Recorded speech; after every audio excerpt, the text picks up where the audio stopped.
12월 21일 정치부에 시작합니다.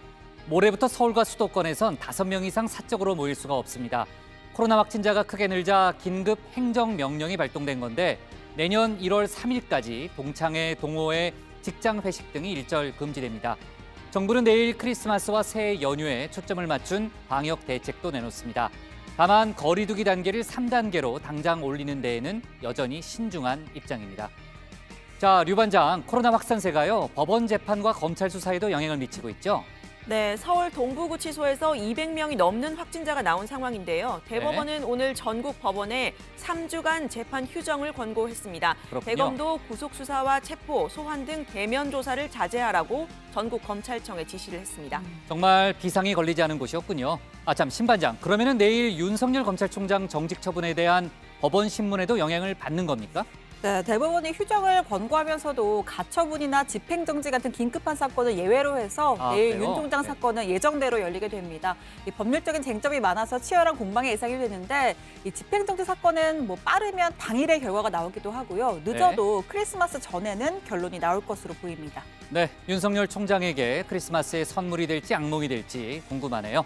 좋습니다. 들어가서 본격적으로 정치부의 문을 열겠습니다.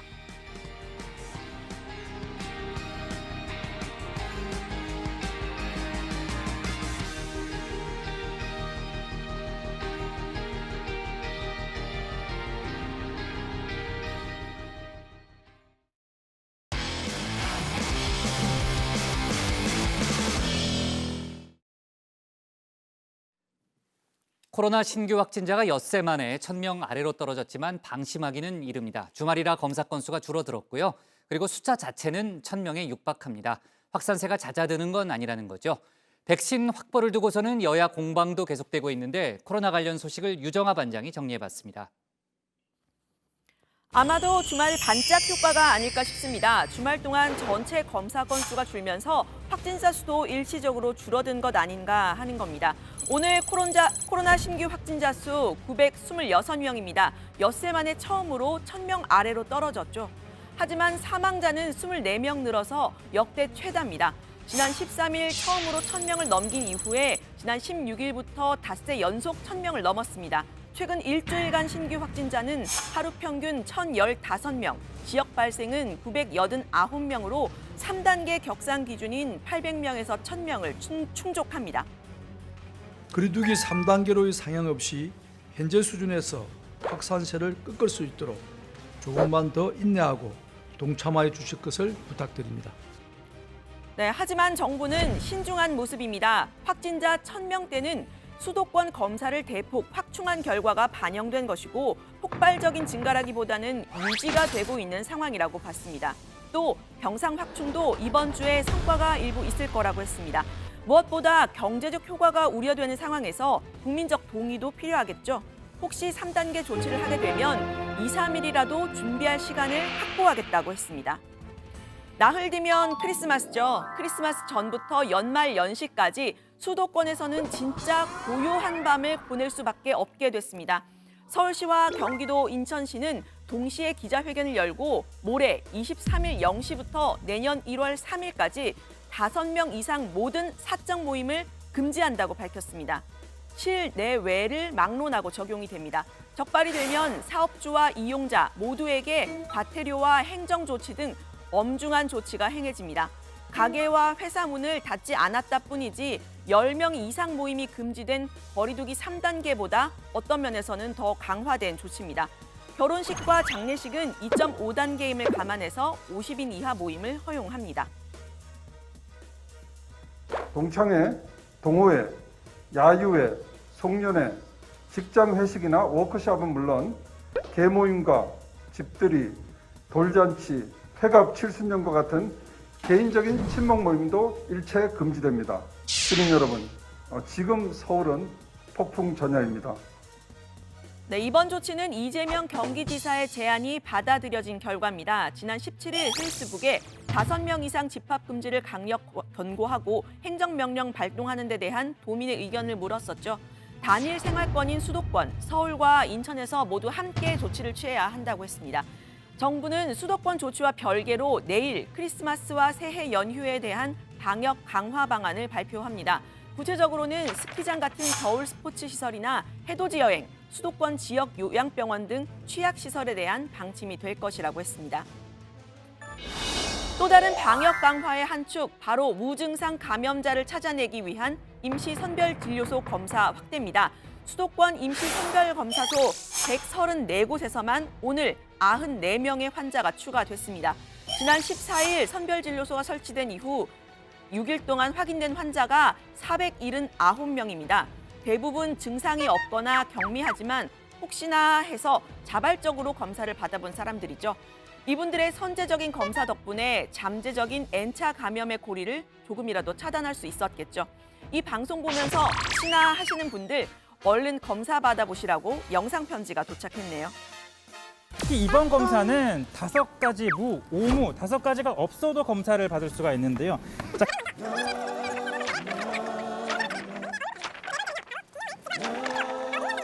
5가지는 필요 없지만 한 가지 필요한 게 있는데요. 바로 검사를 받기 위한 본인의 의지입니다. 네, 뉴스룸에서 영상 편지를 쓰는 우리 최종혁 반장, 귀마개에다 혹시 김이라도 서릴까 안경까지 벗었는데요. 이렇게 계속 정치부 회의에 간접 출연을 하는데 이 정도면 뭐 출연료라도 줘야 하는 거 아닌가 싶습니다. 지금은 코로나 때문에 만나기가 좀 어려우니까 입사 동기인 제가 다음에 밥이라도 사겠습니다. 이렇게 코로나는 확산이 되는데 백신 확보는 더뎌서 문제입니다. 정세균 총리는 어제 한 방송에 출연해서 현재 영국과 미국 등에서 맞고 있는 화이자, 얀센, 모더나 백신은 내년 1분기 접종이 어렵다고 했습니다. 이미 공급 계약을 마친 아스트라제네카 백신에 대해선 이르면 2월, 늦어도 3월엔 접종이 시작된다고 했는데 미국 식품의약국 FDA가 승인하는 것과 별개로 식약처가 허가를 하면 접종이 가능하다고 했습니다. 다른 나라에 비해 백신이 늦어졌다는 지적에 대해서도 솔직히 인정을 했는데요. 앞으로 민관 총력전을 펴서 빨리 백신 공급을 받도록 노력하고 있다고도 했습니다. 하지만 백신 확보를 두고 여야 공방은 오늘도 계속됐습니다. 상황을 투명하게 공개하고 책임 소재 가리는 것 좋고 꼭 필요한 일입니다. 하지만 일단 백신 확보를 위해서는 여야 가리지 말고 힘을 좀 합쳤으면 좋겠네요. 그래 도대체 뭐 했느냐 정부는. 지금 아스트라제네카 그걸 2월 달에 접종하니 3월 달에 접종하니 하시는데 아직 FDA 승인도 안 났고 임상 3상 실험도 통과가 안 됐습니다. 그럼 국민들이 그럼 뭐를 못합니까? 무슨 실험 도구가 되는 건가요? 야당은 국민의 불안과 공포를 조장하고 있는데 그런 행태는 방역을 교란하고 위기를 증폭시키며 결과적으로 민생 안정을 해칩니다. 야당은 눈앞의 정치적 이익만 생각하지 마시고 방역과 민생을 도와주시기 바랍니다. 네, 이번엔 해외 코로나 백신 상황 류반장 코너 집에서 세계 속으로에서 살펴보겠습니다. 전 세계에서 가장 먼저 백신을 맞은 영국입니다. 코로나와의 전쟁에서 인류가 이기는가 싶더니만 이 지역에서 코로나 변이가 나타났다고 하죠. 크리스마스를 앞두고 다시 런던을 포함한 일부 지역에서 4단계로 거리두기 단계를 높였습니다. 19일부터 연말인 30일까지입니다. These areas will enter a new tier 4, which will be broadly equivalent to the national restrictions which were in place in England in November. 네, 9월 중순 이 바이러스 변이가 처음 등장을 했는데 11월 중순부터 확산세가 두드러졌고 최근에 런던의 신규 확진자 중에서 60%는 이 변이된 바이러스에 감염된 것으로 조사가 됐습니다. 기존의 바이러스보다 감염력이 70%나 더 크다고 합니다. 훨씬 더 잘 옮는다는 거죠. 다만 기존의 바이러스보다 더 심각한 병을 유발하거나 치사율을 높이는 건 아니라고 합니다. 다행히 코로나 백신은 이 변이된 바이러스에도 효과가 있다고 합니다. So up to now, I don't think there has been a single variant that would be resistant to the vaccine. We can't exclude it, but it's not there now. And 네, 이번에는 미국으로 가보겠습니다. 미국은 화이자에 이어서 모더나 백신도 지난 금요일 긴급 사용 승인을 했죠. 현지 시간 21일이니까 아마 지금쯤 접종이 시작될 것으로 보입니다. 영하 70도의 초저온을 유지해야 하는 까다로운 화이자 백신과는 달리 모더나 백신은 일반 냉장고 온도인 영상 2도에서 7도 정도에서 보관이 가능하죠. 미국 정부는 모더나 백신 590만 회 접종 분량을 3,700여 곳에 배포할 예정입니다. 앞서 마이크 펜스 부통령은 지난 18일 공개적으로 화이자 백신을 접종했죠. 조 바이든 대통령 당선인도 오늘 공개적으로 접종을 할 예정입니다. 트럼프 대통령은 아직 접종 일자가 정해지지 않았습니다. We are poised to have vaccine for 20 million Americans before the end of December. It is truly a medical miracle. 네, 그런데 화이자 백신을 맞은 간호사 갑자기 어지럽다면서 쓰러지는 장면이 생중계됐습니다. 혼란이 생겼는데요. 백신의 안정성을 두고 미국에서도 아직 설왕설래가 있죠. 몇 분 후에 일어난 이 간호사는 원래 신경계 과민 반응 이력이 있어서 작은 통증에도 쉽게 기절한다고 말을 했는데 직접 들어보시죠. I feel fine now. And this is, I have passed out probably 6 times in the past 6 weeks. It's common for me.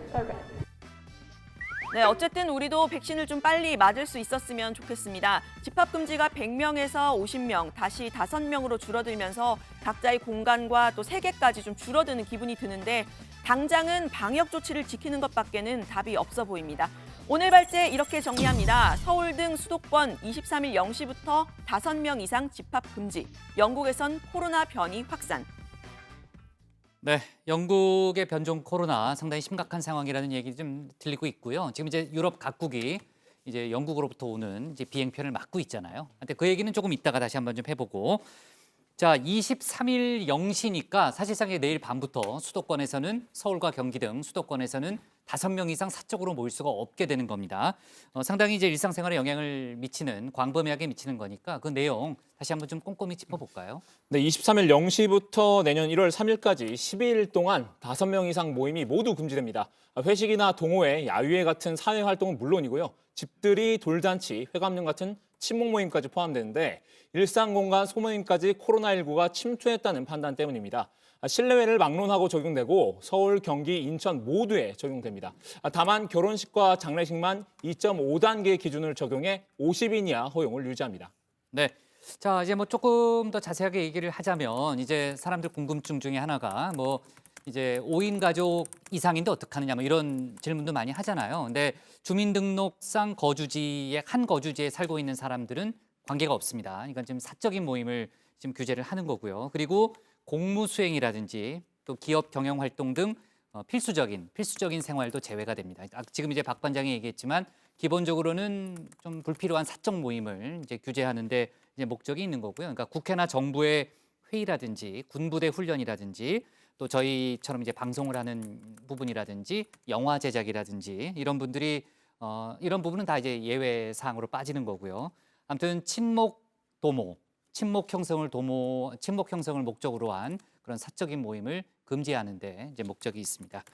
자, 병상 부족과 사실 관련이 돼 있죠. 왜냐하면은 수도권에서는 병상 부족이 상당히 심각했고 병상을 기다리다가 숨지는 그런 안타까운 사례도 많이 발생하지 않았습니까? 그러니까 더 이상 의료 과부하를 좀 방치하기는 어렵다라는 게 이제 방역 당국, 특히 지방자치단체의 판단이라고 봐야 되는 거죠. 네, 특히 서울시의 경우에는 감염병 병상 가동률이 85.4%입니다. 중증 환자 병상은 87개 중에서 4개만 남아있다고 밝혔는데요. 중증도 우려가 큰 60세 이상 고령 확진자가 지난주 32.1%를 차지하면서 이 같은 조치를 취했습니다. 서울시는 오늘 중에 9개의 중증 환자 전담 병상을 확대하고 이달 말까지 현재 2배로 확대할 예정입니다. 서울시는 어제도 2명의 서울 지역 확진자가 병원에 이송되기도 전에 사망했다고 밝혔습니다. 또 서울 성모병원과 여의도 성모병원 두 곳에서 병상 대기자 의료 상담 시스템을 가동한다 이렇게 밝혔습니다. 감염내과와 호흡기내과 등 의사 20명이 투입돼 확진자들에게 앱을 통해 비대면 의료 상담을 제공하는 시스템입니다.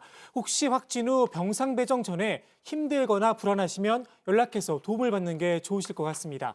경기도의 경우에는 병상 배정뿐 아니라 의료 인력이 부족하다는 판단하에 의료 인력 긴급 동원 행정명령을 준비 중이다 이렇게 밝혔습니다. 민간 의료 인력과는 별도로 경기도는 간호사 및 응급구조사 자격을 보유한 소방 공무원과 교육 대기 중인 예비 소방 공무원을 의료 인력 부족으로 어려움을 겪는 긴박한 현장에 투입하겠습니다. 오늘 확진자 수 자체는 이제 1,000명 이하로 떨어지긴 했지만요. 사망자가 24명입니다. 역대 최다 수치 지금 이제 기록을 했고요. 조금 전에 이제 방역 당국의 설명에 따르면은 다음 주에도 환자 수가 1000명대를 유지할 가능성이 높다는 거죠. 네, 안타깝게도 그런 전망이 나온 건데요. 정은경 질병관리청장의 이야기 한번 들어보시죠. 감염 재생산 지수가 1.28 정도이고 저희가 추계 이 감염 재생산 지수의 통계적인 수치로 확진자 수를 예측을 하면 다음 주에는 1000명에서 한 1200명 사이가 발생할 걸로 예상을 하고 있습니다. 네, 감염 재생산 지수, 그러니까 한 명의 확진자가 감염시키는 환자의 수를 말하는 건데요. 자, 이게 1.28이니까 아직도 환자가 더 늘어날 것으로 보인다는 뜻입니다. 오늘로써 누적 감염자가 5만 명을 넘었고요. 사망자도 말씀하신 것처럼 가장 많이 발생했습니다. 지난 10일에 4만 명이 넘었는데 한 10일에서 11일 사이에 1만 명이 증가를 해서 굉장히 급격한 증가세를 보여주고 있다고 보건당국은 분석했습니다. 최근 의심 환자의 검사 양성률도 2%가 넘어서 증가 추세에 있습니다. 집단 감염 사례도 곳곳에서 지금 발견이 되고 있고요. 박 반장, 서울 동부구치소 같은 경우에는요. 200명이 넘는 확진자가 확인이 됐죠? 네, 그렇습니다. 어제보다 2명이 더 늘어서 총 217명이 확인됐습니다. 지난달 27일 송파구 거주 고등학생이 최초 확진 판정을 받은 이후에 가족이 근무하는 동부구치소의 동료와 재수자, 가족과 지인 등으로 급속히 전파가 된 건데요. 이 중 수감자가 185명으로 대부분을 차지합니다. 구치소의 총 12개 층 중에 2개 층에 대해선 코호트 격리가 내려진 상태입니다. 수용자 중 40여 명은 격리 전에 공판 출석을 위해 전국의 법정을 출입했기 때문에 문제가 됐는데요. 현재까지 관련 확진자로 판정된 사례는 없습니다. 동부구치소에 수감되어 있는 이명박 씨는 검사 결과 음성 판정을 받았습니다. 정경 청장은 이번 동부구치소 같은 대규모 집단 발병이 발생할 경우에는 아까 예상했던 1000에서 1200명보다 하루 확진자 수가 더 늘 수도 있다고 했습니다. 아유, 큰일이네요. 네. 서울구치소에서도 출소자 1명이 양성 판정을 받았다는 소식이 들어왔는데요. 서울중앙지법은 해당 출소자와 접촉한 사람의 코로나19 검사 결과가 나올 때까지 구속 수감자 등의 재판 일정 연기를 검토 중이라고 밝혔습니다.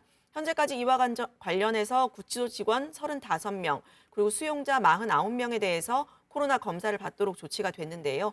서울구치소에서는 박근혜 전 대통령과 전광훈 사랑제일교회 목사, 김재현 옵티머스 자산운용 대표, 이동재 전 채널A 기자 등이 수감이 돼 있습니다. 네, 전광훈 씨가 거기 있군요. 네, 자, 고령자들이 집단 생활을 하는 요양병원, 특히 이제 위험해 보이는데 여기서도 집단 감염이 잇따랐죠, 조 반장?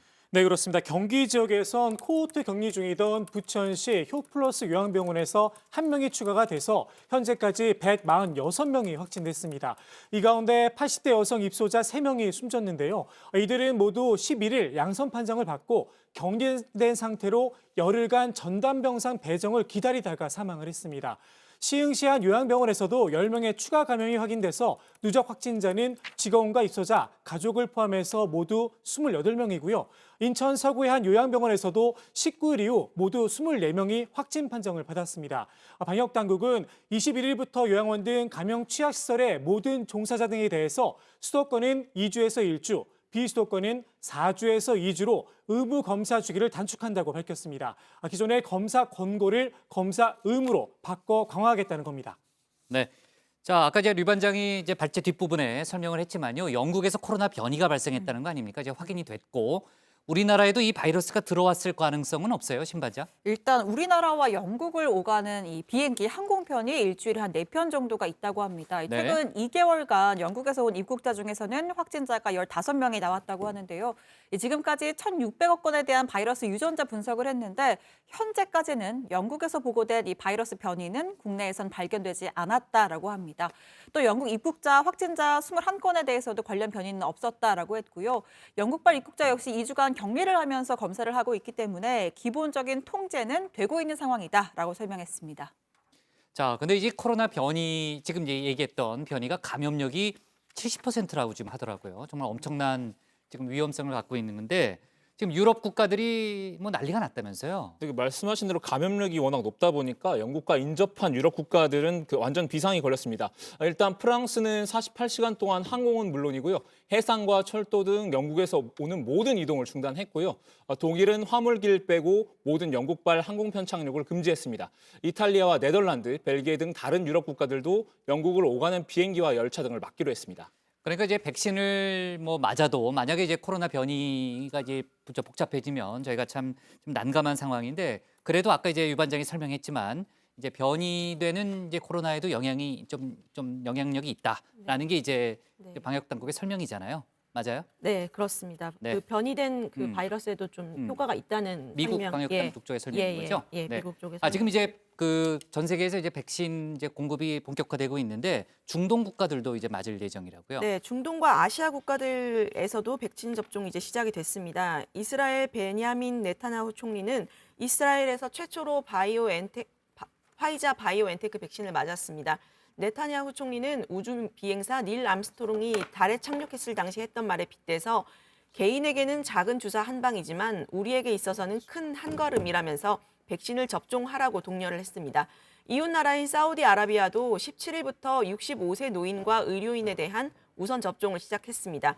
싱가포르도 연내 백신 접종을 시작한다는 계획인데요. 싱가포르 같은 경우에는 올해 3, 4월에 하루 확진자가 1,000명에 달할 정도로 정점을 찍었는데 현재는 새 환자가 거의 나오지 않는 상태입니다. 하지만 내년 3분기까지 570만 명의 전 국민 백신을 확보할 것으로 본다고 총리가 직접 밝혔습니다. 네. 선제적인 조치인 거죠. 네.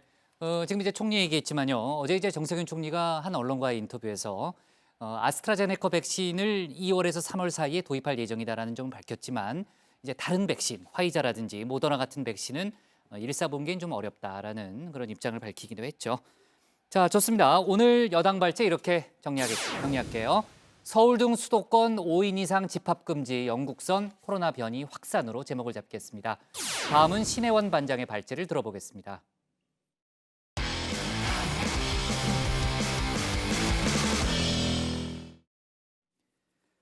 이용구 법무차관이 취임 직전인 지난달 음주 상태에서 택시기사를 폭행한 사건이 있었습니다. 경찰이 내사 종결 처리한 것을 두고 일각에서는 봐주기 수사를 한 것 아니냐 이렇게 의혹을 제기하고 있는데요. 경찰이 판례를 종합적으로 분석해서 사건을 다시 살펴보기로 했습니다. 이 차관도 조금 전 관련된 입장을 내놨는데요. 신 반장 발제에서 살펴보겠습니다. 네, 오랜만에 찾아온 코너, 잊을만 하면 돌아오는 코너, 정치부 회의의 화석 같은 코너, 신반장의 정치스쿨입니다. 자, 오늘은 한자 공부를 좀 해볼까 하는데요. 2001년부터입니다. 매 연말이면 교수사회를 대변하는 언론 교수신문이 한 해의 사회상이 담긴 사자성어를 선정합니다. 자, 올해의 사자성어 두구두구두구두구 약 33%의 득표를 얻은 아시타비가 꼽혔습니다. 자, 모르는 것 빼고 다 아시는 국장, 이거 무슨 뜻일까요? 아니, 저 오늘 뭐 하루 종일 화제가 됐던 거니까 저 모를 수가 없죠. 그리고 한자가 쉬워요. 이제 쉬운 한자가 있어요. 그러니까 나 다시 좀 틀어줄래요? 네. 나아 오를시 남타 안일비 아니겠습니까? 나는 옳고 남은 그르다. 뭐 해석이 바로 되는데 근데 이게 원래 있는 말이에요? 저는 오늘 처음 들어본 것 같은데. 그쵸, 좀 익숙하지가 않으실 겁니다. 옛부터 쓰이던 표현은 아니고요. 나와 타인에게 적용하는 도덕적인 잣대가 다를 때 쓰는 소위 내로남불을 한자식으로 바꾼 일종의 신조어입니다. 이 아시타비를 추천한 정태현 중앙대 심리학과 교수는 모든 잘못을 남 탓으로 돌리고 서로를 헐뜯는 소모적 싸움만 무성할 뿐 협업해서 건설적으로 문제를 해결하려는 노력은 보이지 않는다라고 추천의 변을 밝혔습니다. 자, 뒤를 이은 성어는요. 후안무치입니다. 약 22%를 얻어서 2위를 차지했고요. 얼굴이 두꺼워 부끄러움이 없다라는 뜻이죠. 1위인 아시타비와 좀 비슷한 맥락으로 보입니다. 3위는 신발을 신은 채로 발바닥을 긁는다라는 뜻의 격화소양, 4위는 올해 코로나 상황을 반영한 첩첩산중이 꼽혔습니다. 자, 작년 2019년을 대표하는 사자성어는 공명지조였습니다. 하나의 몸에 두 개의 머리를 가졌다는 불교 경전에 나오는 공명조라는 새를 뜻하는데요.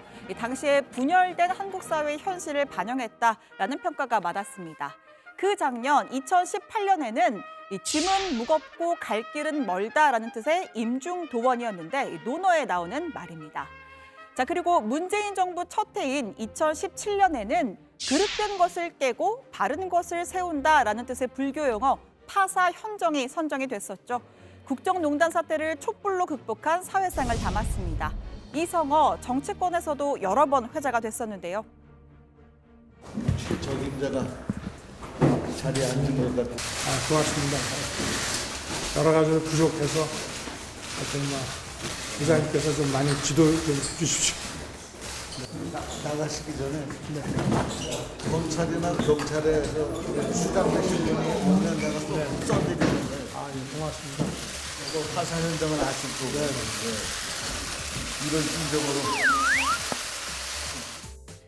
자, 그리고 추미애 법무부 장관도 윤석열 검찰총장에게 이 파사 현장을 언급한 적이 있었습니다. 문희상 전 국회의장이 했던 것과는 맥락이 좀 다르지만요.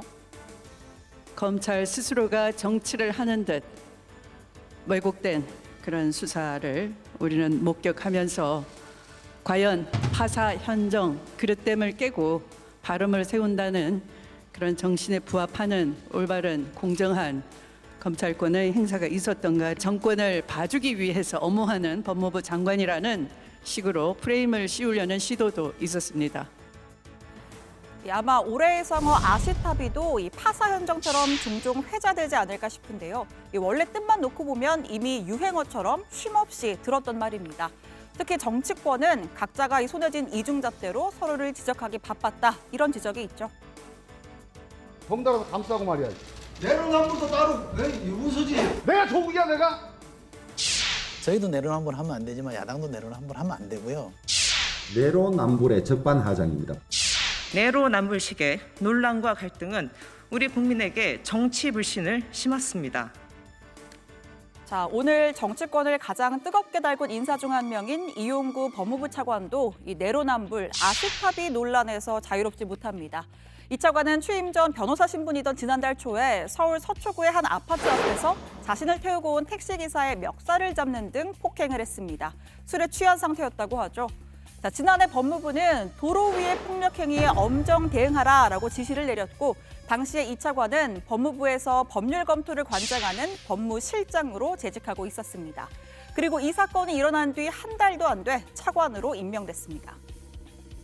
공정하고 투명하고 중립적으로 업무를 처리하도록 하겠습니다. 모든 것은 적법 절차와 법 원칙에 따라 직무를 수행하도록 하겠습니다. 경찰이 사건을 정식 수사하지 않은 것도 논란입니다. 당시에 경찰은 이 차관의 신분을 확인하고 나중에 조사하기로 한 뒤에 일단 돌려보냈습니다. 이후 택시기사가 경찰의 처벌을 원치 않는다라는 의사를 밝히자 그대로 내사 종결 처리를 한 건데요. 지난 2월 광주지법은 가해자가 정차 중인 택시기사의 멱살을 잡았고 기사가 처벌을 원하지 않았던, 그러니까 이 차관과 매우 유사한 사건에 대해서 특정범죄 가중처벌법을 적용해서 엄벌에 처했습니다. 경찰은 상식적으로 특정범죄 가중처벌 등에 관한 법률에 따라 수사하고 이 사건을 처리했어야 합니다. 경찰은 이 법이 시행되기 이전에 판례들을 들고 나와서 법무부 차관 수사에 면죄부를 줄여 국민을 속이고 있는 것입니다. 친문 무죄, 비문 유죄의 편파적 수사는 경찰에 대한 국민의 신뢰를 상실시킬 수밖에 없다. 국민의힘 소속 해관위원들은 직접 경찰청을 찾아서 항의를 했고요. 공수처 1호 사건으로 이 차관을 다뤄야 한다라는 주장까지 펼쳤습니다. 또 일부 시민단체는 이 차관과 서초경찰서를 각각 폭행과 직무유기 혐의로 검찰에 고발했습니다. 이에 경찰은 특가법을 적용한 판례, 또 폭행법, 폭행죄를 적용한 판례 등을 모두 종합해 살펴볼 예정이라면서 사건 처리 과정에 문제가 없었는지 다시 검토하겠다라고 밝혔습니다. 법무부는 이 차관이 민간인일 때의 사건이라면서 별다른 입장을 내지 않고 있습니다. 장관님, 차관님 폭행권은 모르고 인사 절차 진행하신 건가요? 거리두기 지켜주세요. 자, 그리고 발제하기 조금 전에요, 당사자인 이용구 차관의 입장이 나왔습니다. 이 차관은 개인적인 일로 국민 여러분께 심려를 끼쳐 대단히 송구하다라고 사과를 하면서 택시 운전자분께도 다시 한번 죄송하다라는 말씀을 드린다고 했습니다. 또 향후에 경찰에서 검토를 하여 시시비비가 가려질 것으로 생각한다면서 공직자가 된 만큼 앞으로 더욱 신중하게 처신하도록 하겠다라고 입장을 밝혔습니다. 자, 올해 사자성어로 꼽은 교수들은 이 내로남불, 아시타비가 우리 사회를 대변하고 있다는 사실이 서글프다라고 했습니다. 그러면서 이념으로 갈라진 이판사판의 소모적 투쟁은 이제 협업적이고 희망스러운 언행으로 치유돼야 한다라고 강조를 했는데요. 네, 공감하는 바입니다. 내년엔 조금 더 희망찬 뜻이 담긴 사자성어 전해드릴 수 있으면 좋겠습니다. 오늘 청와대 발자 이렇게 정리하겠습니다. 이용구 차관 택시기사 폭행 내사 종결 논란, 경찰 판례 다시 보겠다. 네, 이용구 차관의 입장이 저희 정치부에 시작한 다음에 바로 조금 전에 나왔고요. 신반장이 지금 속보 사항을 바로 전달을 했습니다. 자, 이 차관이 차관으로 임명되기 한 달 전쯤에 술을 마시고 택시를 탔는데 택시 기사를 폭행한 혐의로 경찰 수사를 받았었다는 사실이 뒤늦게 확인이 됐습니다. 논란이 상당히 커졌는데 특히 논란이 커졌던 부분은 경찰이 이 사건을 내사 종결했기 때문 아니겠습니까? 그 이후에 봐주기 수사 아니냐라는 이제 정치권의 공방이 거센 상황이죠. 일단 사실관계부터 정리를 해보면요. 이 차관은 변호사로 재직하던 지난달 6일이죠. 밤 늦은 시간에 서초구 아파트 자택 앞에서 택시기사가 술에 취한 자신을 깨우자 멱살을 잡고 폭행을 했습니다. 이후 기사의 신고로 경찰이 출동을 했고요. 이 차관의 신분을 확인한 뒤 일단은 돌려보냈습니다.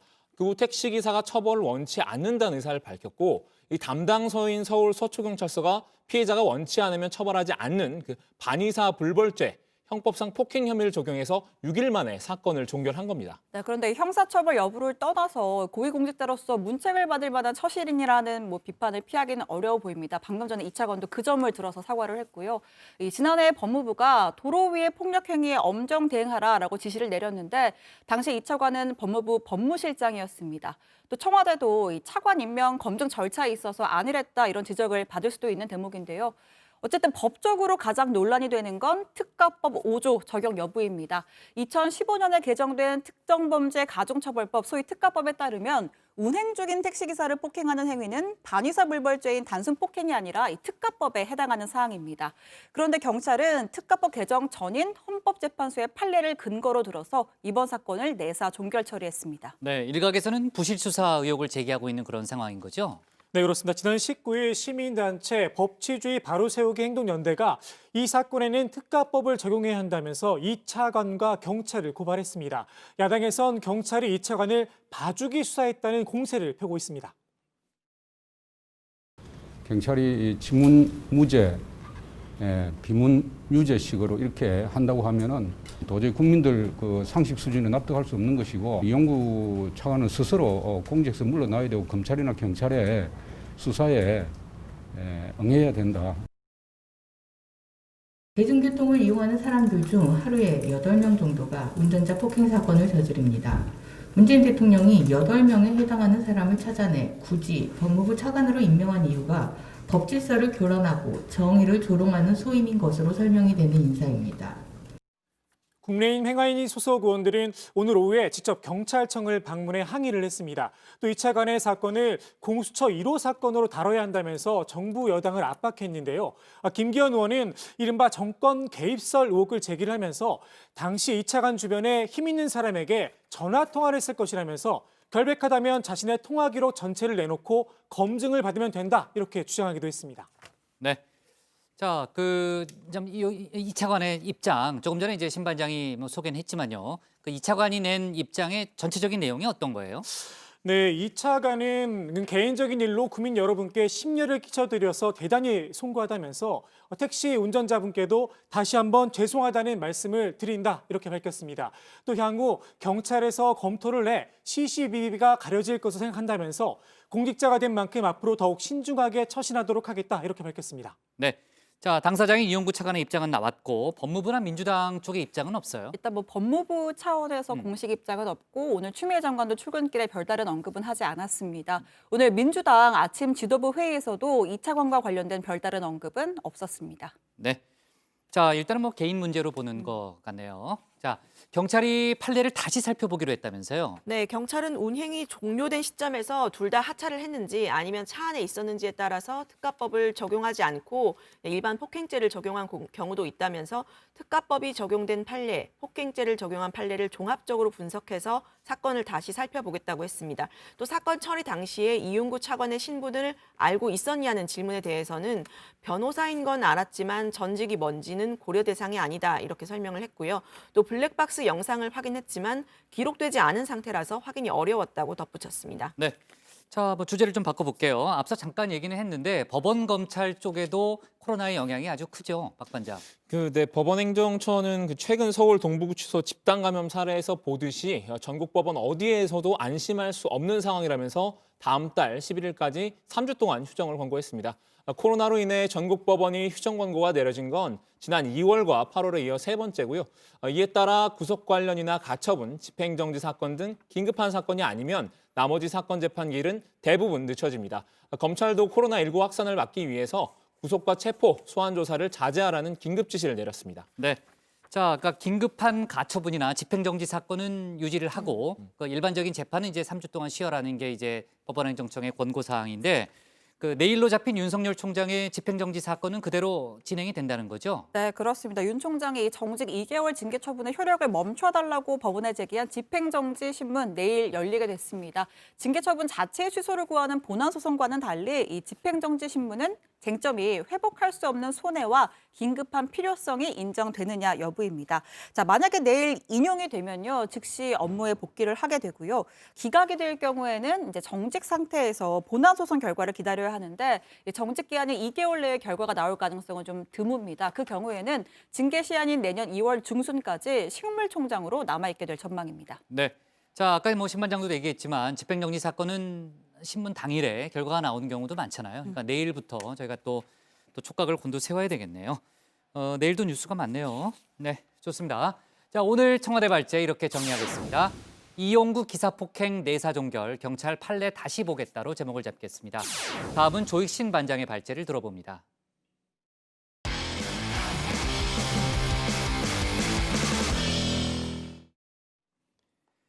저희가 지난주에 속보로 전했었죠. 공수처장 후보자 추천위원회가 최종 의결을 28일로 미뤘었습니다. 추미애 법무장관이 직접 나서서 야당 측 추천위원회 주장을 받아들인 사실이 뒤늦게 확인이 됐죠. 그동안 공수처 출범을 강하게 밀어붙였던 추 장관의 예상치 못한 행보에 대해서 여러 가지 해석이 나오고 있는데요. 관련 내용을 조익신 반장이 정리해봤습니다.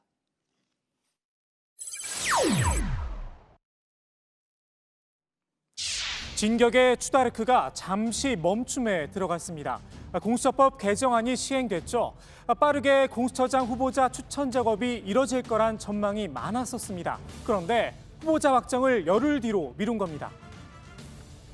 물론 여야 그 추천위원들 사이에서는 찬반 논쟁이 있었는데 당연직 위원들 입장에서는 가급적 그 원만한 합의로 이것이 진행되는 것이 맞다고 생각했고요. 네. 민주당 추천위원들은 이제 그대로 하자라는 입장이었는데 추미애 장관은 그럼 한 번 더 미루자 이렇게 좀 입장이 갈렸던 겁니까?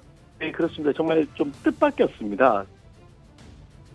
여기에 또 다른 뜻밖의 제안도 내놨습니다. 추가로 후보자를 추천하도록 하자 먼저 이야기를 꺼낸 겁니다. 23일 그 오후 6시까지 새로 후보자 추가 추천을 허용한다로 지금 돼 있습니다. 지금 여당, 야당, 그다음에 당연직 그거는 불문하고 그거는 추천하기로 했습니다. 추 장관의 갑작스런 변침, 이유가 있겠죠. 먼저 명분 쌓기용이란 분석이 나옵니다. 아무리 급해도 뜸을 들여야 맛있는 밥을 먹을 수 있습니다. 공수처장 후보자 추천, 이게 다가 아닙니다. 대통령의 지명을 거쳐 청문회를 통과해야 합니다. 패스트트랙부터 공수처법 개정까지 천신만고 끝에 낳은 옥동자가 공수처인데 야당이 초대 공수처장에게 정치적 스크래치를 내도록 방치할 수는 없겠죠. 절차적 정당성이란 코팅을 미리 해줬다는 겁니다. 청와대의 생각도 비슷합니다. 후보 선정의 절차적 정당성을 담보하는 과정도 중요하다. 추 장관에게 힘을 실었습니다. 다만 국민의힘의 지연 작전이다. 목소리를 높였던 더불어민주당은 조금 머쓱해졌습니다. 공수처장 후보 추천위원회가 공수처장 후보 추천을 28일로 연기했습니다. 28일은 반드시 후보 추천이 이루어져야 합니다. 일부에선 추 장관이 제3의 후보를 추천하기 위해 뜸을 들인 거란 주장도 나옵니다. 구체적인 실명도 나오고 있는데요. 서울고법 부장판사 출신인 이강범 변호사입니다. 우리법 연구회 출신이다. 저렇게 딱지도 붙여놨습니다. 그런데 추 장관이 굳이 새 카드를 꺼낼 필요가 있을까 싶기도 합니다. 앞서 4차 회의에서 5명의 동의를 받았던 전현정 변호사, 바로 추 장관이 추천한 인물입니다. 야당 측에서 새롭게 누구를 추천할지도 관심입니다.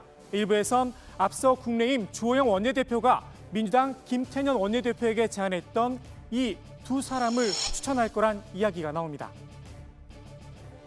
신현수, 이석수 변호사 같은 이런 국정원 기조실장을 하셨던 분인데 이 정권 하에서 그 국정원 기조실장 했습니다. 예. 그러니까 여당 쪽 사람이죠. 그런 사람이 그나마 그래도 좀 낫겠다고 저희들이 동의할 수 있겠다 했는데도 거부를 했거든요. 민주당 쪽에서요. 그럼 무슨 저희들이 추천한 게 무슨 의미가 있겠습니까? 깔아뭉개고 갈 텐데요. 문재인 정부에서 국정원 기조실장을 지낸 인물들인데요. 문제는 둘 다 검찰 출신이라 여권에서 꺼린다는 이야기가 나옵니다. 반면 야당 입장에선 명분을 톡톡히 챙길 수 있는 카드입니다. 모든 걸 양보해 친여 성향의 인사들까지 추천을 했는데 이마저도 거부했다. 할 말이 좀 생기겠죠. 초대 공수처장 후보자 오는 28일 6차 회의에선 결론이 날 듯합니다. 추미애 장관의 속내도 이날 확인할 수 있겠죠.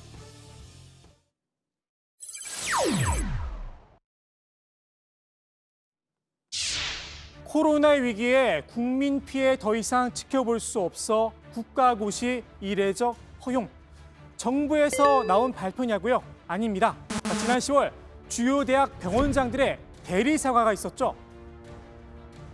존경하는 국민 여러분, 코로나19로 아주 힘든 이 시기에 우리 의대생이 국가고시 문제로 인해서 국민 여러분께 심려를 끼쳐드린 점에 대해서 깊이 송구합니다.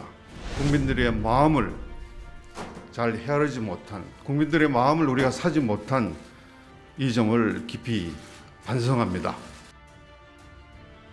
당시 한 의대생이 이 사과를 보고 남긴 댓글입니다.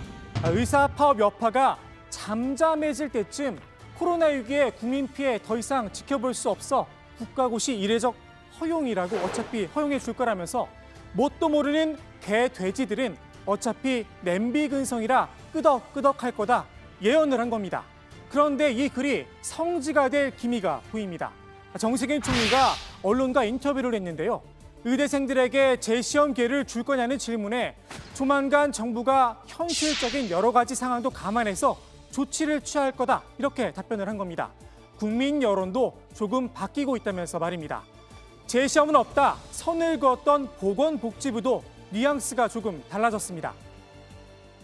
최근 겨울철에 코로나19 확산이 계속되면서 내년까지 지속될 가능성이 크기 때문에 현재 내년 의료인력 공백에 대한 문제도 또 하나의 다른 문제로 좀 대두되고 있고 이 부분들까지 좀 종합적으로 고려하면서 해결책을 마련해야 되는 상황이며 정부는 그동안 재시험 이야기가 나올 때마다 형평성과 공정성을 강조해 왔죠.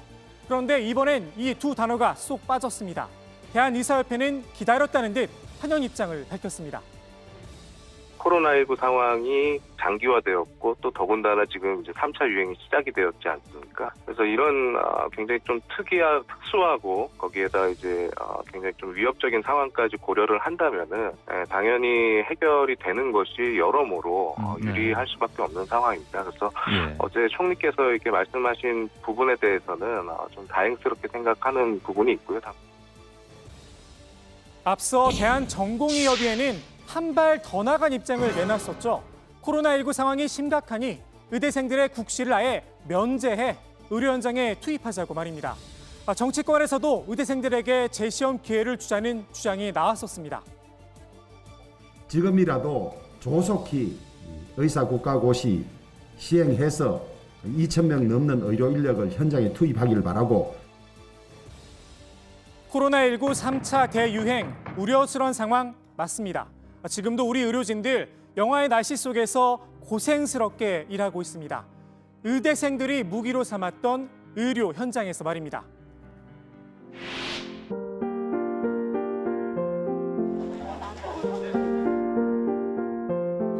시려운데요. 신발 신으면 이게 벗을 때 너무 힘들어요. 이거.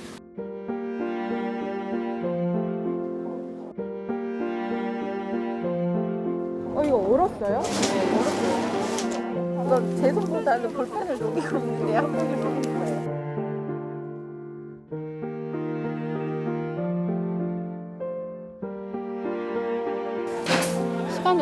될지 모르겠어요. 코로나랑 이제 4계절을 다 보내신 거잖아요. 아이가 3명 있는데 올해는 진짜 아이들하고 있는 시간이 별로 없어서 그게 좀 생각이 나요. 생명보다 중요한 명분은 없습니다. 의대생들의 재시험, 못내 끄덕끄덕할 수도 있습니다. 다만 지금껏 제대로 된 사과 한마디 없는 의대생들의 모습은 뚝배기처럼 오래오래 기억에 남을 듯 싶습니다. 오늘 국회 발제 이렇게 정리합니다. 추미애 공처장 추천 숨고르기, 명분 쌓기 새 후보 추천. 네. 자, 공수처장 추천위는 이제 28일에 열리니까 저희가 이번 주는 조금 속보가 더 나오지는 않을 것 같고. 다만 23일까지 또 새 후보 추천하는 거죠? 23일인가 그렇죠? 예, 23일까지. 한 번 더 속보가 있긴 있군요. 자, 그리고 이 사안도 이제 어제 오늘 아주 뜨거웠던 그런 이슈죠. 민주당 김병주 의원이 이른바 유승준 방지법을 발의했었잖아요. 그 이후에 유승준, 그러니까 스티브 유가 공개 반박에 나선 상태죠. 네, 그렇습니다. 가수 스티브 유가 동영상을 하나 게시를 했는데요. 그동안은 자신의 한국 입국을 허가해달라 이렇게 호소한 입장을 주로 밝혔었잖아요. 그런데 이번엔 정부와 여당을 향해 거친 비판을 쏟아냈습니다. 직접 한번 들어보시죠. 제가 청년들에게 허탈감을 느끼게 한다고요? 추미애 장관의 아들 황제 휴가나 조국 전 장관의 말도 안 되는 사태들 때문에 나라 일 하시는 정치인들의 비리들과 두 얼굴들을 보면서 더욱 분노하고 허탈해하는 거 아니에요? 네, 스티브 유는 정부가 반미 감정을 부추기고 있다. 촛불 시위는 선동에 의한 쿠데타다. 목소리를 높이기도 했습니다. 스티브 유의 말 이어서 한번 들어보시죠. 박근혜 전 대통령 탄핵 당시에 정말 통곡했습니다. 사람들 자극해서 선동하고 끝내 촛불 들고 정권 뒤집고 그래서 그렇게 혁명을 이뤄낸 당신들 세상에 오니까 어때요? 왜 이렇게 사람들을 선동합니까? 여러분, 국정농단이라는 단어가 있습니까? 우리나라가 공산국가입니까? 이런 집단주의로 빠져가지고 선동되고 세뇌되고 이런 거 다 공산주의가 하는 짓 아닙니까? 여러분. 네. 근데 이제 스티브 유가 박근혜 전 대통령 얘기를 꺼냈는데요. 박 전 대통령 시절에도 입국이 안 됐던 거 아니에요? 네, 그렇습니다. 네. 스티브 유가 처음 한국으로 돌아오고 싶다는 입장을 밝힌 건 지난 2014년, 그러니까 박근혜 정부 2년차 때입니다. 2015년엔 재해동포 비자를 신청하기도 했는데요. LA 총영사관이 이를 거부하자 소송을 제기하기도 했습니다. 당시 스티브 유의 입국 여부가 논란이 되자 병무청에서 입장을 밝힌 게 있는데요. 직접 들어보시죠. 거두절미하고 유승준이라는 사람은 13년 전에 대한민국 국적을 상실한 미국인이에요. 한국 사람이 아니에요. 13년 전에 우리나라 국민들을 그렇게 마음의 상처를 주고 대한민국이라는 나라를 버리고 미국인이 됐으면 미국인으로 조용히 살아가야지. 대한민국 국민들을 어떻게 지금 마음속으로 생각하는지 나는 스티브 유가 이해가 안 돼요. 현재 문재인 정부 입장과 큰 차이가 없습니다. 스티브 유가 문재인 정부의 부정적인 우파 여론에 관심을 끌기 위해 일부러 문재인 정부를 향해 거친 언사를 쏟아낸 거다. 이런 비판의 목소리가 나옵니다. 네. 어디 기사 보니까 이제 유승준, 그러니까 스티브 유가 보수 유튜버가 되느냐 이런 기사도 있던데. 그 법안을 발의한 민주당 김병주 의원이요. 오늘 스티브 유를 공개 반박을 하는 또 그런 자리가 있었죠. 네, 그렇습니다. 김병주 의원은 스티브 유가 본질을 제대로 파악하지 못하고 있다면서 병역의 의무를 저버린 것은 팬들과의 약속을 저버린 것이 아니고 대한민국 헌법을 어긴 것이라고 날을 세웠습니다. 이번 법안은 스티브 유 씨만 가위질하려고 만든 것이 아니라면서 병역의 의무는 대한민국 국민의 신성한 권리이자 의무임에도 국적 변경 등 여러 가지 꼼수로 병역 기피를 시도하려 하는 행위를 막기 위한 것이라고 설명하기도 했습니다. 네. 스티브 유 씨는 좀 이상한데. 네, 그냥 스티브 유로 합시다. 네. 자, 그리고 이것도 이제 미국 소식인데요. 미국 정치권 일각에서 이른바 대북전단 살포 금지법을 문제 삼고 나선 상태죠. 네, 신반장. 미국 의회 산하에 있는 초당적 기구입니다. 리비아의 핵폐기 선언을 이끌어낸 하원의원 이름을 딴 톰 렌토스 인권위원회가 대북전단 금지법이 표현의 자유를 위축시킬 수 있다면서 내년 1월 청문회를 추진하겠다고 밝혔습니다. 톰 렌토스 인권위는 지난 2015년과 2018년 북한 인권 관련 청문회를 여는 등 국제 인권 문제에 깊이 관여를 해왔습니다. 대북전단 살포금지법이 최근에 이제 민주당에서 당론으로 처리한 법안이잖아요. 민주당에서 크게 반발하고 있죠. 네, 그렇습니다. 이 한국 내정에 대한 훈수성 간섭이 도를 넘고 있다 이렇게 정면으로 비판하는 논평을 내놓기도 했는데요. 오늘은 이낙연 대표가 직접 나서서 누구든 한국 국민의 안전과 한국 국회의 결정을 존중해야 마땅하다. 미국 의회 일각에서 개정법의 재검토를 거론하는 것은 유감이다라는 뜻을 밝혔습니다. 표현의 자유는 존중돼야 하지만 그것이 국민의 생명과 안전보다 우위에 있지는 않다라고 강조하기도 했습니다. 오늘 민주당 지도부가요, 접경 지역 주민들과 간담회도 가졌다면서요, 박 반장. 네, 그 대북전단 살포금지법이 꼭 필요한 법안이었다. 이런 전에 나선 건데요. 이 자리에 참석한 박흥렬 강화시민회의 공동대표는 이렇게 말했습니다. 직접 느끼는 두려움과 생활의 불편함이 주민들에게 얼마나 큰 영향을 미치는지 표현의 자유를 말한 그분들이 그 지역에서 살아봤으면 좋겠다. 이렇게 얘기한 건데요. 대북전단을 날리고 가면 뒷감당은 주민들이 해야 한다는 겁니다. 최종환 파주시장도 유엔이나 북한 인권특별보좌관, 미국 의회 의원들이 몰리회와 편협한 발언에 접경지역 주민으로서 매우 유감이고 안타깝다라고 했는데요. 외교력을 통해 정당한 국민의 목소리가 우방국가에 잘 전달되기를 부탁한다고 말했습니다. 네.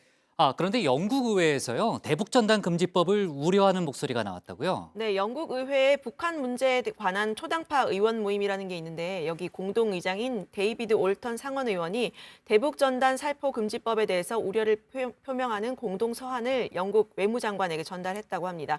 해당 서한에는 탈북민 출신인 국민의힘 태영호, 지성호 두 의원도 함께 서명을 했다고 하는데요. 올턴 의원은 서한에서 이 법안의 목적은 남북관계 발전을 지향한다면서 한국에서의 북한 인권과 종교적 활동을 침묵시키는 것이라면서 영국이 유엔 안전보장이사회 이사국으로서 한국 정부에게 법안 통과를 재고하도록 촉구할 것을 희망한다고 밝혔습니다. 네, 국민의힘에서 국제 여론전에 나섰다. 이렇게도 볼 수 있겠네요. 그렇죠? 네. 그나저나 오늘 밤 하늘에서요, 800년 만에 거대한 우주쇼가 펼쳐지죠? 예, 이미 펼쳐졌습니다. 펼쳐졌어요? 네, 이미 끝났는데요. 그런데 그 태양계 행성 중에서 제일 큰 게 뭔지 아시죠? 워낙 다 아시니까. 제일 큰 거? 예. 목성이잖아요. 그걸 모르는 사람이 어디 있어요? 목성. 예전에 그 동방 박사를 인도했던 별이기도 하잖아요. 목성. 그다음 토성이고. 네, 간단하게 목성이를 해주시면 될 거를 괜히 여쭤봤다. 이 정도 간단하게 한 거예요. 아무튼 제가 아는 건 더 많아요. 목성과 토성이 20년에 한 번씩 가까이 다가서는데요. 20년에 한 번. 예, 올해는 저 보시는 것처럼 저렇게 하나의 눈으로 보면 하나로 보일 정도로 가깝게 딱 붙었습니다. 대접근 현상이라고 부르는데요. 1226년 이후에 800년 만에 일어난 일이라고 합니다. 오늘 해가 진 후 오후 5시부터 약 1시간 반 동안 절정을 이뤘는데요. 오늘 우주쇼는 국립과천과학원에서 유튜브 채널을 통해서 생중계를 했습니다. 다행히 저희 그 회의 시간하고는 좀 겹치지가 않았습니다. 그래요? 네, 좋습니다. 제가 더 아는 게 많은데, 하여튼 뭐 지금 시간이 없으니까 목성을 다른 말로 또 크리스마스의 별이라고 불러요. 몰랐죠? 네. 뭐 성탄절 다가오는데. 동방박사. 좋은 동방박사 별 그것 때문에. 그것도 목성이죠. 네. 목성이에요. 네. 아주 좋은 성탄절 선물이 된 것 같습니다. 자, 좋아요. 오늘 국회 발제 바로 정리할게요. 추미애 공수처장 추천 숨 고르기, 명분 쌓기, 새 후보 추천 이렇게 제목을 잡겠습니다. 다음은 박준호 반장의 발제를 들어보겠습니다.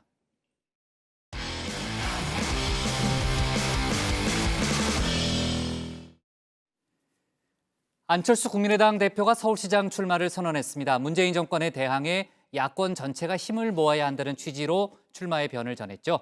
국민의힘은 전반적으로 환영하는 분위기지만 후보 단일화 방법을 놓고서는 셈법이 복잡합니다. 민주당은 안 대표의 출마를 말 바꾸기라며 비판했는데요. 관련 소식을 박준호 반장이 정리해봤습니다. 저는 이번 서울시장 보궐선거에 출마하지 않기로 했습니다.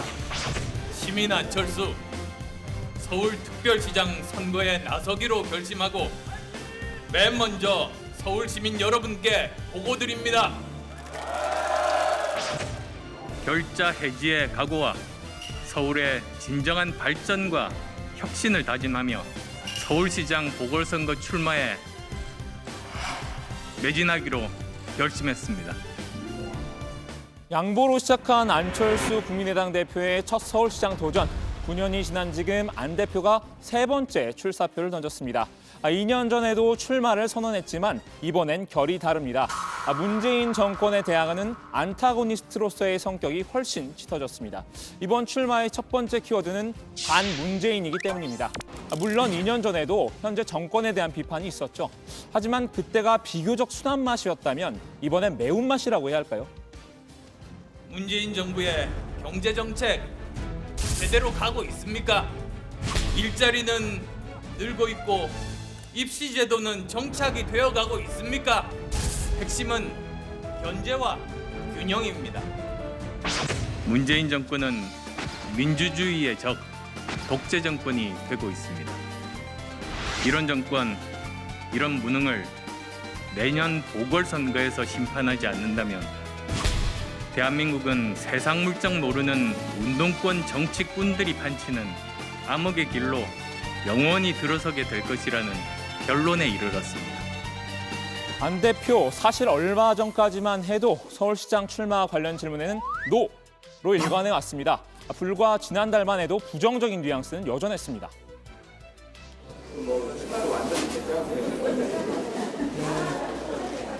저는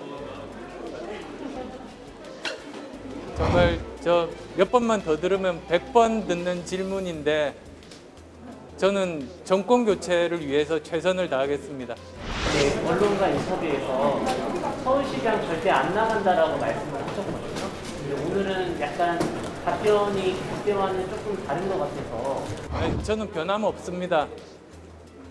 같은 말 계속하기가 지겨워서 다른 표현을 썼을 뿐 취지는 같습니다. 이렇게 한 달 만에 기류가 변한 건 마포포럼 인사들의 권유 때문이란 보도가 나왔습니다. 마포포럼은 김무성 전 의원이 주도하는 국민의힘 외곽 모임인데요. 원래 모임명은 더 좋은 세상으로이지만 모임이 열리는 사무실이 마포에 있어서 마포포럼으로 불립니다. 지난달 안 대표가 이 모임에 연사로 참석했는데요. 이 자리에서 서울시장 선거에서 야권이 패배하면 대선도 뭣도 없다. 이런 얘기가 나왔다고 합니다. 그래서일까요? 이번 출마의 두 번째 키워드를 꼽자면 야권 단일화입니다. 안철수가 이기는 선거가 아니라 전체 야당이 이기는 선거를 하겠습니다. 대한민국 서울의 시민 후보, 야권 단일 후보로 당당히 나서서 정권의 폭주를 멈추는 견인차 역할을 하겠습니다. 반문연대를 명분으로 야권 내에 빅텐트를 세우자는 논리인데요. 야권이 힘을 합쳐 서울시장 선거를 이기고 이 기세로 대권까지 몰아쳐서 정권을 교체하자 이런 생각인 거죠. 하지만 그렇다고 국민의힘에 입당하거나 합당할 의사는 없는 것 같습니다. 다음 서울시 집행부는 범야권 연립 지방정부가 되어야 합니다. 범야권이 힘을 합친다면 못할 것도 없습니다. 힘을 합쳐 새롭고 혁신적인 시정 모델을 만들어야 합니다. 연립이란 말을 언급한 걸 보면 국민의힘 입당과는 선을 긋는 모양새인데요. 국민의당 의원들도 안 대표가 국민의힘에 입당해 경선을 치를 가능성은 낮다고 말했습니다. 지금 현재 국민의힘의 의원들과 이야기를 하면서 네.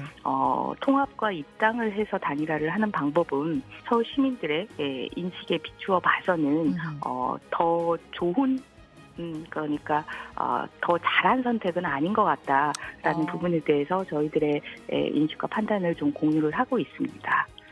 이런 안 대표의 출마 선언을 바라보는 국민의힘, 일단 전반적으로 환영하는 분위기인 건 맞습니다.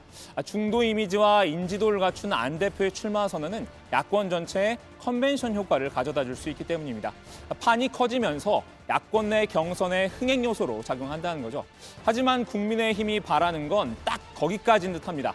야권 단일화 후보를 안 대표에 내주는 것도 그렇다고 단일화를 하지 못하고 보수 표심이 쪼개지는 것도 국민의힘으로선 둘 다 뼈아픈 일이기 때문입니다. 그렇다면 일단 단일화는 해야겠는데 국민의힘 내부에서도 방법론엔 의견이 분분합니다. 크게 세 가지 정도로 볼 수 있겠는데요. 국민의힘과 국민의당 합당 후 경선, 안 대표의 국민의힘 입당 후 경선, 범야권 오픈 프라이머리입니다. 1번안은 국민의힘 중진인 윤영석 의원이 자신의 페이스북에 제안했는데요. 안철수 대표의 출마가 야권 분열로 가서는 결코 안 된다. 그러면서 나름의 방안을 내놓은 겁니다. 조은희 서초구청장이 제시한 게 2번인데 본인이 이미 국민의힘 서울시장 후보로 나서겠다고 한 마당에서 좀 날이 서 있습니다. 경선 없이 쉽게 가고 싶은 꽃철수는 안 된다라고 한 거죠. 하지만 앞서 말씀드린 듯이 1, 2번은 안 대표로선 별로 구미가 당기지 않는 제안입니다. 아무래도 안 대표로선 3번을 염두에 두고 있을 가능성에 무게가 실리는데요. 제3지대에 있는 금태섭 전 의원 등 현 정권의 비판적인 모든 야권 주자들 통합해서 대국민 경선을 열자는 거죠. 뭐 이러쿵저러쿵 말은 많지만 사실 중요한 건 현재 국민의힘 대표인 김종인 비대위원장의 생각이겠죠. 김 위원장은 그간 야권 연대를 원한다면 안 대표가 제1야당인 국민의힘에 입당하면 될 일이다. 이렇게 일축해왔습니다. 김 위원장은 어제 비대위 회의에서도 비슷한 반응을 보였다고 하는데요. 한동안 잠잠했었죠. 간만에 돌아온 코너입니다. 자, 전화의 국민의힘 비대위원에게 제가 직접 물어봤습니다. 우리 당내에서 후보를 발굴하는 일 자체가 중요하기 때문에 지금 외부에 어떤 후보가 나왔다고 해서 우리 당이 해야 되는 역할들이나 우리 해야 되는 목표가 바뀌는 건 아니라서 좀 안철수 대표의 횡보는 횡보대로 두고 우리 당에서 해야 될 일은 우리 당에서 잘 하자라는 정도의 입장이신 것 같습니다. 자, 정리해보면 안 대표에게 너무 신경 쓰지 말고 우리 후보나 잘 뽑자 이런 반응인데요. 야권 연대로 나아간다고 해도 김 위원장과 안 대표 사이에 신경전이 있을 것으로 예상되는 대목입니다. 자, 민주당은 안 대표의 출마에 대해 어떤 반응을 보였는지 살펴볼까요? 민주당은 어제 안 대표 출마 선언 이후 당 차원의 논평은 내놓지 않았는데요. 일단 겉으로는 일개 후보의 출마에 일일이 당 논평까지 낼 이유가 있겠느냐 이런 냉소적인 태도였죠. 하지만 오늘은 일제히 릴레이 비판에 나섰습니다. 한때 안철수 현상이란 말이 있었습니다. 안철수의 새 정치에 대한 기대도 있었습니다. 다 옛일 옛말이 된 지 오래입니다. 안철수 현상이 없다는 걸 안철수만 모른다는 것이 안철수의 비극이라는 생각을 하게 됩니다. 제 미우니까 나 찍어주세요라는 유치한 말이나 분풀이 선거, 화풀이 선거 대신 세계 10대 도시 서울을 혁신할 대안을 제시하는 정책 선거, 민생 선거가 되길 바랍니다. 비단 최고위뿐만이 아닙니다. 서울시당 보궐선거 기획단장인 김민석 의원도 끊임없이 말 바꾸고 선거마다 출마한 정치인 이렇게 비판을 했는데요. 이미 서울시장 출마 선언을 한 민주당 우상호 의원도 서울 시민들에 대한 모독이라고 맞서면서 안 대표에게 이런 노래를 띄웠습니다. 한번 들어보시죠. 이젠 당신이 그립지 않죠. 보고 싶은 마음도 없죠. 사랑한 것도 잊혀가네요. 조용하게.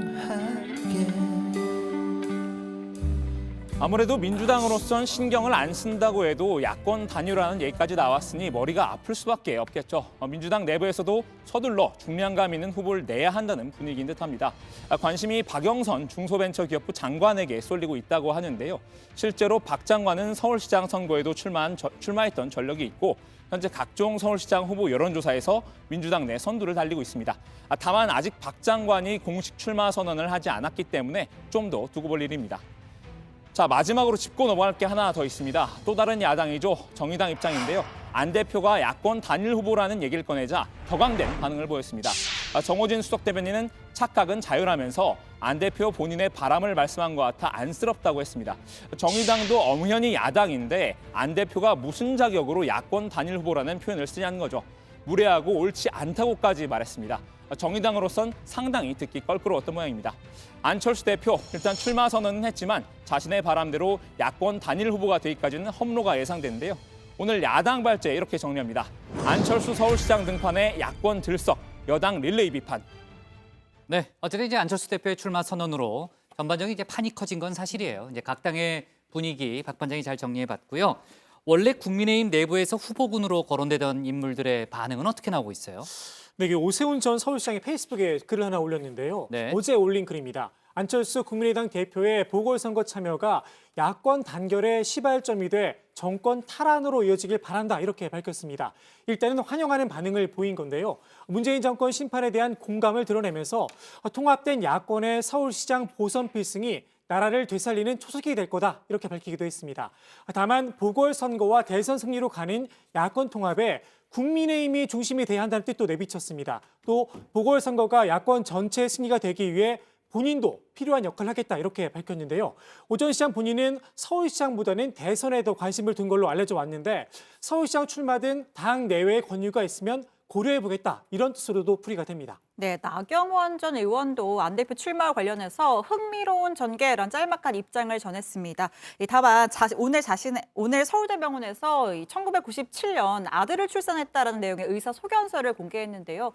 그간 여권의 원정 출산 의혹 제기에도 정치적 의도에 휘말리지 않겠다라면서 공개하지 않았던 자료를 아들의 입대일에 맞춰서 내놓은 겁니다. 아들이 논산훈련소 입대 전 자신과 포옹하는 사진도 함께 올렸는데요. 글 말미에는 힘들지만 멈추지 않고 지쳐도 쓰러지지 않는다. 제 갈 길을 갑니다라고 적었습니다. 사실상 서울시장 출마 의지를 우회적으로 드러냈다. 이런 해석이 나옵니다. 네. 자, 어제 민주당이 혁신안을 발표했는데요. 거기 민주당판 유튜브 종편을 만들겠다. 이런 내용도 있다고요. 네, 민주당은 내년 1월 유튜브 채널을 활용해서 그 민주당 방송국 가칭 민주종편을 만들기로 했다고 밝혔습니다. 현재 민주당은 공식 유튜브 채널인 씀을 통해서 당 지도부 회의 같은 것을 중계를 하고 있는데요. 이 채널을 확대를 해서 종합 편성 채널처럼 직접 보도도 하고 예능, 교양 프로그램까지 제작을 하겠다는 계획입니다. 보도는 우리 대변인들과 의원님들의 전문성을 활용해서 우리 팩트체크 코너를 매주 정기적으로 편성할 거고요. 그리고 우리 국제 대변인이 있습니다. 그래서 외신을 정기적으로 소개를 해줄 거고요. 네, 이 팩트체크는 저희 JTBC 코너인데 이 한마디로 민주당식 방송 프로그램을 만들겠다는 얘기인 것 같습니다. 민주당은 당원이 스마트폰 앱을 이용해서 입법, 정책, 예산 수립에 직접 참여할 수 있는 온라인 청원 시스템도 만들겠다고 했습니다. 내년 4월 서울 부산시장 보궐선거 과정에서 당원이 공약을 직접 만들어서 후보 캠프에 제안할 수 있게 한다는 그런 방침입니다. 네, 내일부터 이제 장관 후보자 인사청문회가 시작이 됩니다. 내일은 아닌데, 그러니까 모레 예정이 돼 있지만은 역시 이제 변창흠 국토통부 장관 후보자에 대해서 공세가 집중되고 있죠. 네, 그래서 이 여당이 변 후보자 감싸기에 좀 나섰는데요. 그 구의역 스크린도어 김군 사망 사고 다들 아실 겁니다. 변 후보자가 과거 서울주택 도시공사 사장 재직 시절에 이와 관련해 한 말이 논란이 됐었죠. 김군이 조금만 신경 썼으면 아무 일도 없는 것처럼 될 수 있었다. 서울시 산하 메트로로부터 위탁받은 업체 직원이 실수로 죽은 거다. 이런 발언을 한 건데요. 이 발언이 희생자에게 사고의 책임을 돌리는 셈이라 이 막말 논란이 일어난 겁니다. 청문회를 이틀 앞둔 상황에서 자질이 부족하다는 비판이 제기되니까 여당 의원들이 방어에 나섰습니다. 한번 들어보시죠. 일부 그 발언에 대한 논란 이런 것들이 증폭되고 있는 건 사실인데 전체 맥락을 좀 봐주셨으면 좋겠습니다. 이제 말이라고 하는 게 전체 맥락은 다 잘해도 예를 하나 딱 잘못 들으면 그것이 다인 양. 실제는 반대의 얘기를 했음에도 불구하고 그런 식의 논란을 빚는 경우가 종종 있지 않습니까? 네, 내일부터 사흘간 진행되는 인사청문회 저희 정치부에서 또 자세히 또 다루도록 하겠습니다. 좋습니다. 오늘 기사 제목 이렇게 정리하겠습니다. 안철수 서울시 범야권 연립정부 국민의힘 의견 분분으로 제목을 잡겠습니다.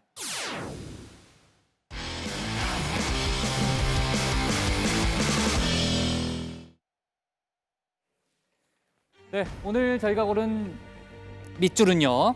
아시탑이 나는 옳고 상대는 틀렸다입니다. 앞서 청와대 발제에서 소개했듯이 교수들이 뽑은 올해의 사자성어입니다. 남은 비난하지만 자신에게는 유독 너그러운 세태를 비꼰 거죠. 코로나 상황에서도 정치 사회 전반에 소모적인 투쟁만 가득했다는 문제의식이 담겨 있는데 딱히 반박할 말을 찾기는 어렵습니다. 아시탑이 나는 옳고 상대는 틀렸다. 어쩌면 올해가 내년에게 보내는 메시지는 아닐까요? 상생하려면 역지사지하라는 준엄한 경고 말입니다. 오늘 정치부에는 여기까지입니다. 저희는 내일 저녁 6시 20분에 다시 찾아뵙겠습니다. 네, 수고했습니다. 고맙습니다. 네, 오늘 아시탑이 여러 번 얘기하게 되네. 네.